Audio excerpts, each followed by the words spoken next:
Welcome to the very first episode of The Huddle, the show that takes you behind the bench and into our school's athletic programs. I'm your host, Lucas Schul, and whether you're a player, a student or staff member, or a parent, we've got you covered. Every week, I'm going to start the show by talking about some highlights from the previous week. Let's start off with some football news. The boys are now 4-2 on the season after a hard-fought 24-17 loss to North Cobb High School.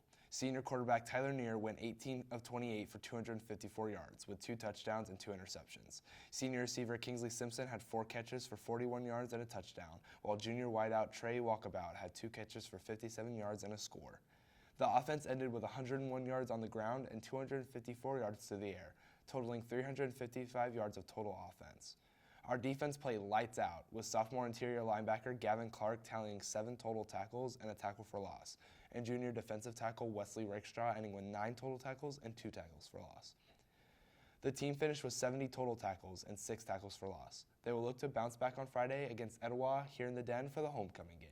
Our Lady Pack softball team is on a heater, winning their last 7 games with 3 of them being shutouts.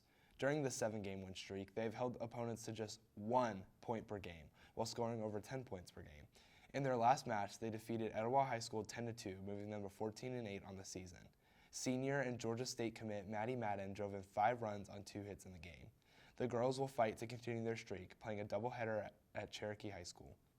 Finally, congratulations to our North Paulding cross-country teams who swept the county championships held over fall break. Led by scorers J.J. Allen, who is this year's individual county champion, Brody Walter, Anthony Becraft, Will Pritchett, and Braden Klingman, our boys varsity team won first place against the 4 other county schools, defeating East Paulding, Paulding, South Paulding, and Hiram. Scoring and leading our girls varsity to another first place team finish were Julia Parsons, Morgan Widener, Evelyn Dampier, Ryan Goodrich, and Annie Ballard.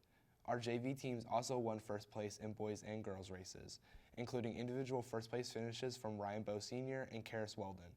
Our cross-country teams will be back in action this weekend at the A6 Invitational in Fairburn. On this show, I talk to the people who make our teams tick, from the star athletes to the hardworking coaches. But today, I'm kicking off what promises to be a great season with the person who runs the whole program.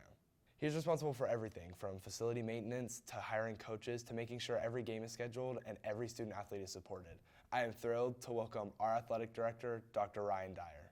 Thank you, Dr. Dyer, for joining us on our first episode of The Huddle. Man, so excited to be here. Let's go. Yeah, let's get right into it. So first, we have to talk about it. It's the biggest week of the school year. Homecoming week is this week. So just tell me a little bit about it, and what do you look forward to most about homecoming week? Gosh, I think the homecoming week is just the overall spirit of the entire school.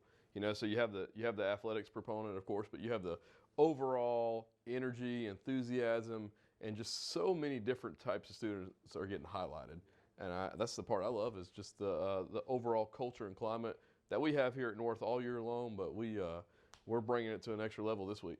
So obviously you have a lot of responsibilities as the athletic director. Just tell me a little bit about some of your responsibilities that you have day to day. Yeah, so I'm super lucky I have a great team. You know, like if one person tried to do this job alone, we would be it'd be crushing. But yeah, I have a great team who make it great. But some basic responsibilities, of course, would be scheduling, physicals, officials, buses, security. You know, making sure that things run well, because we're always about safety first. Then, of course, to me, it's about really 2 things: safety, and the second part is the culture and climate. You know, leadership, trying to lead others, trying to continue to grow as a person, so I can be the best version of me, so I can help other people. So yeah, really, I think it's that, because you want to provide a great experience for our student athletes, and you know, I learn just as much from our student athletes as they learn from me. So, and especially my coaches, and yeah, just blessed with all the great things we got going. So tell me a little bit about how you handle everyday obstacles that might pop up. You know, things happen that are out of your control. Yeah, for sure. I think the first thing is you got to control the controllables. You know, so like you can only control so much of your day, and then you have a chance every day to react to it with great attitude and great effort. And that's what I try to do. I try to really take a step back and be like, what would a great leader, what is the best version of me, what would he do? So I really try to be kind of like a duck on the water. Like, you never know really what's going on in my mind or what I've just dealt with, but I try to just stay even. You know, I think adversity, and I struggle with this, everybody does. I think anytime adversity hits, you can tell about a leader at that point. So they always say, like, when adversity hits, you look for that calmest person in that room, and that's your leader. So that's what I strive to do. Not, not 100%, but definitely strive to. Yeah, for sure. So I want to know, when did becoming an athletic director, when did you realize that could be a job that would be a perfect fit for you and that really interests you? Yeah, that's a great question, because I coached in college for 3 years. I was a head basketball coach for 8 at the high school level. Been here for 15. Been doing this job for 7 as an AD. And I never really, I always knew I wanted to coach, and I thought I would coach forever.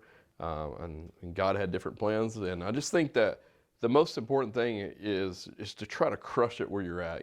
Try to do a great job at whatever job you're doing. If that's a student, if that's a head basketball coach, if that's a manager, because people see, like, if you're crushing it where you're at, you're not looking left, not looking right, but if your feet are there and you're in the moment, you're going to be able to get promotions or get things that maybe you didn't see coming. So I really never saw it coming, to be honest with you.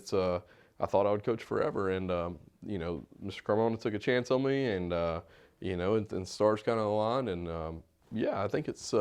I've been just super. I'm a really big planner, but I think the more and more in my life that I've just really focused on crushing it where I'm at and doing a great job, different things have opened up and been super blessed. How do you think coaching prepared you for this job? Oh, I don't think you could do this job at a high level and not be a coach who lives, breathes it, and it's hard to tell someone or try to emphasize with someone if you haven't walked in their shoes, And I think that's it prepares you in a way of, like, I was raised to work. My family, the dire name is we're workers, and I think just rolling into coaching, the late nights, the adversity, the highs, the lows, the organization. If you're not organized, it's going to be a struggle for you. I think those were all guiding lights that lined up perfectly with the job that our team is doing now. So finally, what are your goals for this year?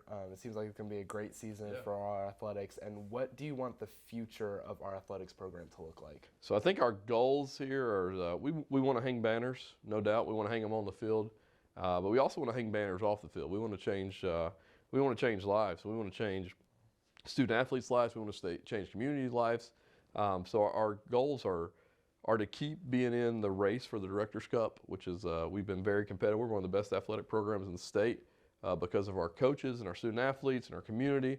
So I think we want to continue to pound that rock and think about those goals. And then as we look to the future, man, we want to rise up the next generation of leaders. We want to make sure that we are.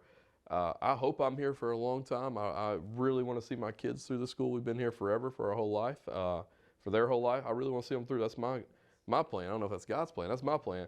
But we want to raise up the next generation of leaders. We want to leave this place better than we found it. Whether that's in 7 years, whether that's in 25 more years. Like, I don't know the future, and I want to leave this. It means so much to me. This place. It's personal, and we want to leave it better than we found it. Well, thank you so much for joining us on the very first episode Yeah. of Huddle. I'm so excited to get this show started, and thank you for taking your time and answering questions. Well, a quick shout out to you guys for all you're doing, to make this a success. Yeah. But also, too, like, to Mr. Morris and the video production, like, just that is a well-oiled machine, and he does a great job. Yeah. And just want to shout out all you guys for all you do. Thank you. Thank you so much for tuning into the first episode of The Huddle. Come back next time for more highlights and special guests. For Wolfpack Productions, I'm Lucas Jewell, and as always, go Pack!